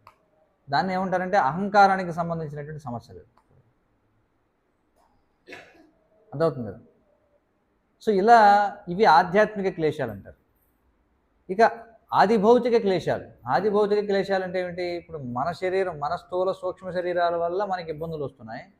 అలా కాకుండా పక్కవాడి స్థూల సూక్ష్మ శరీరం వల్ల వచ్చే మనకి ఇబ్బందుల్ని, వాటిని అధిభౌతిక శరీరాలు అంటారు. మనదైపోయింది. మన పక్కన ఉన్నటువంటి వాడు, మన పక్కన ఉన్నవాడు మనిషే కాకపోవచ్చు, వాడు 84 లక్షల జీవరాశుల్లో ఎవరైనా కావచ్చు. మన ఇంట్లో ఎవరికైనా మనసు బాగలేదనుకోండి, ఆ ప్రభావం మన మీద పడుతుందో లేదా? ఇంట్లో ఎవరికో ఆరోగ్యం బాగలేదు, ఆ ప్రభావం మన మీద పడుతుందో లేదా? రోడ్డు మీద మన పక్కన ఏదో మనం పోతూ ఉంటాం అంటే, వాడు ఎవరికో పిచ్చెక్కితే వాడు ఏం చేస్తాడు? రోడ్డు మీదకి వచ్చి అడ్డంగా పడతాడు. మన దారిలో మనం ఎడం పక్కన వెళుతున్నా వాడిగా వచ్చి కారు కింద పడితే దోషం ఎవరిది? మనదే దోషం, అంతే కదా. సో ఇలా మన స్థూల సూక్ష్మ శరీరాల వల్ల వచ్చే ఇబ్బందులనేమో ఆధ్యాత్మిక క్లేశాలు అంటారు. పక్కవాడి స్థూల సూక్ష్మదేహాల వల్ల మనకు వచ్చే సమస్యల్ని అధిభౌతిక క్లేశాలు అంటారు. ఇక మూడవది అధిదైవిక క్లేశాలు. అధిదైవిక క్లేశాలు అంటే ఏమిటి? దేవతల వల్ల వచ్చేటువంటి సమస్యలు. అర్థమైంది కదా. దేవతల వల్ల వచ్చేటువంటి అంటే ఏంటి? ప్రకృతి వైపరీత్యాలు కావచ్చు, భూకంపాలు కావచ్చు, లేకపోతే ఇవన్నీ రకరకాలుగా అనమాట. మొత్తానికి ఈ 3 రకాల వాటితో జీవులందరూ కూడా ఎలాగంటే నూనెలో వేయించినటువంటి బజ్జీలాగా వేగిపోతూ ఉంటారు అనమాట. అర్థమవుతుంది కదా. యక్షుడు అడుగుతాడు ప్రశ్నలు ధర్మరాజుని, మహాభారతంలో మనం చూడొచ్చు. ఏమిటి అసలు ఈ ప్రపంచం అంటే ఆయన అంటాడు, ఏమంటాడంటే భౌతిక అంటే త్రిగుణాలనేటువంటి మూకుల్లో జీవుడు అనేటువంటి ఒక బజ్జీని భగవంతుడు ఏం చేస్తున్నాడట అంటే ప్రకృతి తయారు చేసినటువంటి దానితో వేయిస్తూ ఉన్నాడట. చూడండి, అది వివరణ చెప్తారు మహాభారతం. కాబట్టి మనందరి పరిస్థితి ఏమిటంటే ఈ ప్రపంచంలో అందరూ కూడా ఈ త్రివిధ తాపాల్లో ఉన్నారనమాట. ఈ మూడు లేని వాళ్ళు ఎవరిని ఉంటే చెయ్యొద్దండి. ఇక్కడ ఈ దండ వారికి వేస్తాను. అర్థమవుతుంది కదా? ఎవరైనా ఉన్నారా ఇక్కడ ఉన్నవాళ్ళు ఎవరన్నా? ఈ మూడు కాకుండా ఇప్పుడు మళ్ళీ కొత్తగా ఇవి కాదన్నట్టుగా ఇంకా పెంచుకున్నాం మనం. చూడండి, ఇంతకుముందు ఏమిటంటే మన శరీర సమస్యలు, మన కుటుంబ సమస్యలు ఇక్కడ వరకే ఉండేవి. ఇప్పుడు ఈ స్మార్ట్ ఫోన్ వచ్చిన తర్వాత అంతర్జాతీయ క్లేశాలని మనకే. చూడండి, అమెరికాలో వాడు ఎవడికో ఏదన్నా అయిందనుకోండి, ఇక్కడ వీడు బాధపడుతుంటాడు. కాబట్టి ఈ స్మార్ట్ ఫోన్ ఏం చేసిందంటే ఇంకా ఈ క్లేశాలను పెంచేస్తుంది అనమాట. అది పరిస్థితి. కాబట్టి ఇక్కడ ఏమంటున్నాడంటే త్రివిధ తాపముల్లో కలత చెందకుండా మనసు ఉండాలట. సుఖము కలిగినప్పుడు ఉప్పొంగినవాడు, రాగం అంటే ఏమిటి? ఆకర్షణ, భయము, క్రోధముల నుండి విడివడినవాడు స్థిరమైన మనసు కలిగిన మునిగా చెప్పబడును. ఆధ్యాత్మిక జీవితం అంటే ఇది మనం చేయాల్సిన సాధన. చూడండి ఎంత ఉందో. ఈ మూడు తాపాలు వచ్చినా మనసు కలత చెందకూడదట, సుఖం వస్తే ఉప్పొంగిపోకూడదట, లేకపోతే భయం, క్రోధం వీటి నుండి పూర్తిగా విడివడి ఉండాలట. మరి ఇవన్నీ అంత సులభమైన విషయాలా? ఏమంటారు? అందుకే సాధన అని చెప్పన్నారు. సాధన ద్వారా ఏదైనా సాధ్యమవుతుంది. అంతే కదా? నేల మీద పాకుతున్నటువంటి శిశువుకి మరి భవిష్యత్తులో వాడు మరి విమానాన్ని తోలే అవకాశం ఉంది, లేకపోతే పెద్ద కారు తోలే అవకాశం ఉంది, లేకపోతే బండి తోలే అవకాశం ఉంది, సైకిల్ తొక్కే అవకాశం ఉంది, లేదా నడిచి వెళ్ళే అవకాశం ఉంది ఎవరికి? పాకేటువంటి శిశువుకి. మరి అవన్నీ ఇప్పుడే చూస్తే మనకి అసాధ్యంగా అనిపిస్తాయి కదా. ఒక పాకే శిశువుని చూసి వీడు రేపు పొద్దున విమానం నడుపుతాడంటే ఇప్పుడున్న స్థితిలో అవ్వకపోవచ్చు. కానీ క్రమక్రమంగా ఏమవుతుంది? వాడు శైశవము అంటాం. శైశవం అంటే ఏమిటి? శిశువు అంటే కేవలం నడుము మీద వెనకిలా పడుకుని ఉండే స్థితిలో ఉంటే దాన్ని శైశవము అంటారు. అంటే ఎప్పుడు పడుకునే ఉంటాడు అన్నమాట. ఎప్పుడైతే బోర్లా పడడం మొదలు పెడతారో అప్పటి నుంచి బాల్యం మొదలవుతుంది అంటారు.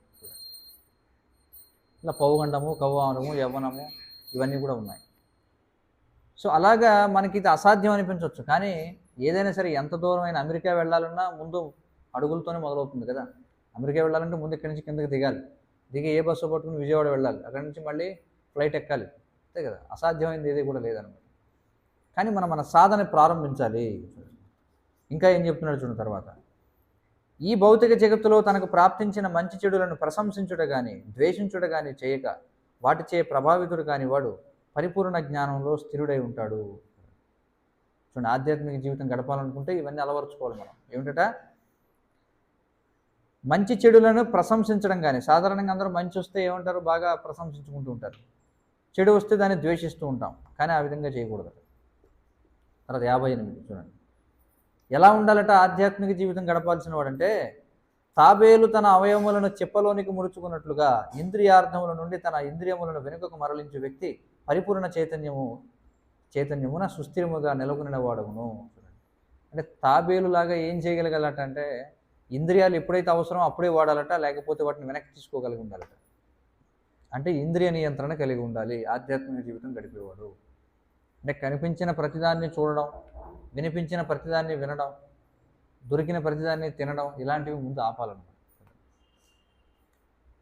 ఇప్పుడు చూడండి, సెల్ ఫోన్ ఉంది, బాగుంది, మనం ఏదో పని చేద్దామని దాన్ని ఏదో తెరుస్తాం, కానీ ఇంకోటి ఏదో కనిపిస్తుంది. దానితో ఏమవుతారు? క్యారీ ఫార్వర్డ్ అయిపోతారు, పక్కకి వెళ్ళిపోతున్నారు. అసలు పని ఏదైతే ఉందో అది కాదు, వేరే దాంట్లోకి వెళ్ళిపోతాం. అవునా కదా? కాబట్టి ఈ ప్రపంచంలో ఇది చాలా చాలా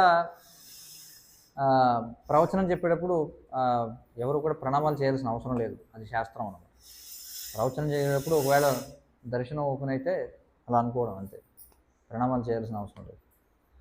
కాబట్టి ఈ రోజుల్లో చూడండి ఇది బాగా ఎక్కువ అనమాట. చివరికి వాడు ఇప్పుడు ఈ రోజుల్లో ఏమిటంటే పూర్వం కూరగాయల కొట్లు, కిరాణా సరుకులకి కిరాణా సరుకులు, ఎలక్ట్రానిక్ షాపుకి ఎలక్ట్రానిక్ గూడ్స్, ఇలా దేనికి దానికి విడివిడిగా ఉండేవి షాపులు. ఇప్పుడు ఏం చేస్తాడు? సూపర్ మార్కెట్లోకి వెళ్తాడు మనిషి. వాడు వెళ్ళిన దేనికోసం ఉంటే ఉల్లిపాయ కొందామని వెళ్తాడు. అక్కడికి వెళ్ళిన వాడికి దేనికి వెళ్ళేది మర్చిపోయే అవకాశం ఉంది, వాడికి అవసరం లేనివి కూడా కొనేసే అవకాశం ఉంది. అదే కదా సూపర్ మార్కెటింగ్ స్ట్రాటజీ అంతా అదేనమాట. అంటే అవసరం లేనివి కూడా మీతో కొనిపించాలి, అదే వాళ్ళ యొక్క టెక్నిక్. ఎలాగండి అంటే, ఎందుకంటే ఇంద్రియాల ముందు ఇంద్రియ వస్తువులన్నీ పరిచయం ఉన్నాయనుకోండి, ఖచ్చితంగా ఇంద్రియాలు ఏమవుతాయి? ఆకృష్టమైపోతాయి. అదే వాళ్ళ యొక్క టెక్నిక్ అనమాట. మీరు చూడండి, ఎవరెవడైతే ఈ డీమార్ట్‌కి లేదా వాల్‌మార్ట్‌కి లేకపోతే సూపర్ మార్కెట్‌కి వెళతాడో వాడు దేనికో ఒక దానికి వస్తాడు. కానీ వెళ్ళేటప్పుడు మాత్రం అవసరం లేనివి ఇంకో 4 పట్టుకెళ్తాడు. అలా మనం ఈ ప్రపంచంలో ఉన్నప్పుడు మనం ఏదో పని మీద వెళుతుంటాం. కానీ ఈలోపు అవసరం లేనివి 4 ఉంటాయి. మళ్ళీ అందులోంచి వెళ్ళిపోతుంటాం. కాబట్టి దాన్ని నియంత్రించాలి. అంటే ఇంద్రియాలను నియంత్రించాలి. ఏం చెప్తున్నాడు? తాబేలు ఏం చేస్తుంది? అవసరమైనప్పుడే బయటికి తీస్తుంది అవయవాలు. అవసరం లేకపోతే ఏం చేస్తుంది? లోపలికి ముడుచుకుంటుంది. అలా ఇంద్రియాలపై పూర్తిగా పట్టుండాలి అని చెప్తున్నారు ఇక్కడ. తర్వాత ఏమంటున్నారు? బద్ధజీవుణ్ణి ఇంద్రియ భోగాల నుంచి నిగ్రహించిన ఇంద్రియార్థముల పట్ల రుచి అలాగే ఉంటుంది. కానీ అత్యున్నతమైన కృష్ణ చైతన్యాన్ని రసాస్వాదన ద్వారా ఇంద్రియార్థముల పట్ల రుచి అతనిలో నశించును. చూడండి, ఇప్పుడు ఇంకొక చిక్కు. సరే, ఇప్పుడు చెప్పారు కదా, ఇప్పుడు చెప్పారు ఏమన్నారు? మద్యం, మాంసం, జోదం, వ్యభిచారం చేయకూడదని చెప్పారు. విన్నాక అమ్మో, మరి ఇది సరైన విషయమే, మనం వాటి జోలికి వెళ్ళకూడదని అనిపించింది. కొంతమంది ఇంకా మనం ఆ పనులు చేయకూడదని అంటారు, చేయకూడదని ఆపేస్తారు. కానీ మనసులో మాత్రం ఆసక్తి అలాగే ఉంటుంది. ఉంటుందా లేదా? ఆరంభంలో ఇప్పుడు మీలో కొంతమంది మాంసాహారం పూర్వం తినే అలవాటు ఉన్న వాళ్ళు ఉండుంటారు, తర్వాత మానేసిన వాళ్ళు ఉండుంటారు. కానీ మానేసిన కొత్తలో ఏమిటంటే మానేసినప్పటికీ దాని గురించిన తిరుగుతూ ఉంటుంది అన్నమాట చక్రం లోపల. అంటే అది ఎలా ఉంటుంది, దాన్ని తింటే ఎలా ఉంటుంది, అనుభూతి ఎలా ఉంటుంది, మనసు మాత్రం తినేస్తుంటుంది. అదే ఇందాక మనం చెప్పుకున్నాం. కానీ మనం ఆ పని చేయడాన్ని ఆపిన, ఆ పని చేయడం గురించి కనుక ఆలోచిస్తూ ఉంటే మళ్ళీ త్వరలోనే ఆ పని చేస్తాం. అందుకే ఈ శ్లోకంలో కృష్ణుడు ఏమంటున్నాడంటే, ఏదైతే చేయకూడదో అది చేయకుండా ఉండడం మాత్రమే కాదు, దాని గురించిన ఆలోచన కూడా చేయకుండా నువ్వేం చేయాలి అంటే ఆలోచన వేరే దానిపై మళ్లించాలి. దేనిపై మళ్లించాలి? ఉన్నతమైనటువంటి రసాస్వాదన ఇవ్వాలి. చిన్నపిల్లవాడు ఉన్నాడు మన ఇంట్లో, వాడు మట్టి తింటున్నాడు. సాధారణంగా చిన్నపిల్లలు ఏం చేస్తారు? బలపాలు, శుద్ధ, లేకపోతే మట్టి ఇలాంటివి తింటుంటారు. వాడికి ఏం చేసామంటే బలవంతంగా వాడికి నోటికి ప్లాస్టర్ వేసి చేతులు వెనక్కి కట్టేసాం అనుకున్నాం. అలా కడతారు, ఎంతసేపు కడతారు? అలాగే ఉంచలేరు కదా వాడిని. మళ్ళీ కాసేపు అయిన తర్వాత ఇప్పేస్తే మళ్ళీ వాడు మీకు తెలియకుండా వెళ్ళి అవే తింటారు. అవి తినకుండా ఉండాలంటే ఏం చేయాలి? ఊరికే నోటికి ప్లాస్టర్ వేసి చేతులు కట్టేస్తే కాదు. వాడికి చక్కగా మన ఇంట్లో ఏదన్నా మంచి పిండి వంటలు వండి వాడికి జిలేబియో, లేకపోతే అరిసెలో, లేకపోతే ఇంకోటి ఏవో వాడికి మంచి రసాసం. ఎందుకంటే వాళ్ళకి పిల్లలకి బాగా లోపల జీర్ణం రసం బాగా ఉత్పత్తి అవుతుంటుంది అనమాట. వాడు ఎంత తిన్నా అరుగుతుందనమాట, ఆ విధంగా ఉంటుంది. అందుకే వాళ్ళు ఏం చేస్తారంటే వాళ్ళు తినగలిగినంత ఇంట్లో వాళ్ళు ఇవ్వలేరు కాబట్టి వాళ్ళు దొరికిందలా తింటుంటారు. దాన్ని తప్పించాలంటే మనం ఏం చేయాలి? ఉన్నతమైనటువంటి రసాస్వాదన ఇవ్వాలి. ఒరే మట్టి ఎందుకురా తింటావు, నువ్వు చూడు ఇక్కడ మంచి గోర్మిటి ఉంది తిను, లేకపోతే మైసూర్ పాకు ఉంది తిను అని చెప్పి అలవాటు చేసామనుకోండి, వాడు మట్టిని మర్చిపోతాడు. అవునా కదా? అలాగే చేయకూడనివి ఏవైతే ఉన్నాయో సరే చెప్పారు, ఇప్పుడు మద్యం, మాంసం, జోదం ఇవి ఆపమని చెప్పారు. ఆపి మనం ఊరికి అలా కూర్చుంటే మళ్ళీ త్వరలోనే అందులోకి వెళ్ళిపోతాం. అందుకే మనం ఏం చేయాలంటే హరే కృష్ణ మంత్రాన్ని జపించాలి, ఈ యొక్క గ్రంథాలు చదవాలి, అలాగే మనం శ్రవణం చేయాలి. అవి చేస్తూ ఉన్నాం అనుకోండి, భగవంతుడికి ఏదైనా సేవ చేయాలి, చేస్తే అప్పుడు మనసు వాటి మీదకి మళ్ళకుండా ఉంటుంది. అది ఇక్కడ విషయం. చూడండి, తర్వాత 60 శ్లోకంలో ఏం చెప్తున్నాడు? ఇంద్రియాలు బలవంతములు మరియు దృఢములై ఉన్నవి. వాటిని నిగ్రహించడానికి ప్రయత్నించే వివేకవంతుని మనస్సును కూడా అవి బలవంతంగా హరించి వేస్తాయి. కానీ ఇంద్రియాలు ఎంత బలమైనవట? ఏం చెప్తున్నారు? ఒకవేళ మనం ప్రయత్నం చేసినా సరే ఏమవుతాయి? అవి మళ్ళీ వెళ్ళిపోతుంటాయి వాటి మీదకి. చాలా కష్టం అని చెప్పుకుంటున్నాడు. ఇంకేమంటున్నాడంటే అందుకే మరి ఆధ్యాత్మిక జీవితం గడపాలనుకున్నవాడు ఇంద్రియాలను నియంత్రించి ఏం చేయాలంటే పూర్తిగా తన వశంలో ఉంచుకోవాలి. ఎలా ఉంచుకోవాలి అంటే అదే మనం చెప్పాము సాధన. హరే కృష్ణ కృష్ణ కృష్ణ హరే హరే, హరే రామ రామ రామ హరే హరే అనేటువంటి నామాన్ని జపించడం, అలాగే భగవద్గీత ఈ గ్రంథాలు చదవడం, అలాగే ఇక్కడ ప్రవచనాలు వినడం, అలాగే ఏదన్నా భగవత్ సేవలో పాల్గొనడం, సంకీర్తనంలో పాల్గొనడం, మందిరాన్ని శుభ్రం చేయడం, అనేక రకాల సేవలు ఉన్నాయి, వాటిలో మనం పాల్గొవాలి. ఆ విధంగా చేయకపోతే ఏమవుతుందనే దాని గురించి 62, 63 శ్లోకాలు చెప్తున్నారు. వాటి గురించి ధ్యానిస్తే ఏమవుతుంది ఏంటని చెప్పి ఇట్లా మనకి వరుసగా మనకి కృష్ణుడు ఇవన్నిటి గురించి వివరిస్తూ అసలు ఆధ్యాత్మిక జీవితం అంటే ఏమిటనే దాని గురించి మనకి వివరిస్తాడనమాట. మనకి సమయం ఎక్కువ లేదు కాబట్టి మీకు అసలు విషయం, అసలు దేని గురించి ఇక్కడ చర్చ జరుగుతుంది అనేది మీకు చెప్పాను కాబట్టి మీరు ఆ విధంగా ఈ శ్లోకాలన్నింటినీ కూడా 55 నుండి 71 వరకు మనకి ఎన్ని శ్లోకాలు ఉన్నాయి? 51 నుండి 72 వరకు. ఆ శ్లోకాలన్నీ కూడా చాలా జాగ్రత్తగా మనం అధ్యయనం చేయాలి, వాటిని చాలా చక్కగా అర్థం చేసుకోవాలి. అప్పుడు మనకి మిగతా విషయాలు కూడా చాలా చక్కగా అర్థమవుతాయి. ఆ? ఈ 16 శ్లోకాలు, ఈ 16 శ్లోకాలు కూడా చాలా జాగ్రత్తగా మనం కింద శ్రీల ప్రభుపాదులు అద్భుతమైనటువంటి భాషను ఇచ్చారు కాబట్టి చక్కగా అధ్యయనం చేసినట్లయితే అప్పుడు అసలు మనకి ఆధ్యాత్మిక జీవితం అంటే ఏమిటో అర్థమవుతుంది. లేకపోతే ఆధ్యాత్మిక జీవితం అంటే ఏదో రకరకాలుగా ఏదో ఊహాగానాలు చేసుకుంటాం, అర్థమవుతుంది కదా. చాలామంది భౌతిక జీవితాన్ని గడుపుతూ అది ఆధ్యాత్మిక జీవితం అనుకుంటారు. ఎలాగంటే నిద్రపోతూ నేను ధ్యానం చేస్తున్నాను అనుకున్నట్టుగా, అంతే కదా. ఒక వ్యక్తి అలాగ నిటారుగా కూర్చొని గురకబెడుతూ నిద్రపోతున్నాడు, కానీ నేను ధ్యానం చేస్తున్నాను అనుకుంటే అందులో ఏమైనా అర్థం ఉందా? లేదు. కాబట్టి అలాగే మనం కూడా ఆధ్యాత్మిక జీవితాన్ని గడుపుతున్నామని అనుకుంటూ ఉండొచ్చు ఏదో భ్రమలో, కానీ భౌతిక జీవితమే గడుపుతూ ఉండొచ్చు మరొక రకంగా. అందుకే ఈ 16 శ్లోకాలు కూడా చాలా చక్కగా అర్థం చేసుకుంటే అప్పుడు నిజంగా మనకి ఆధ్యాత్మిక జీవితం అంటే ఏమిటో అర్థం. హరే కృష్ణ కృష్ణ కృష్ణ హరే హరే, హరే రామ రామ రామ హరే హరే. ఏమన్నా ప్రశ్నలు సూచనలు ఉంటే చెప్పండి.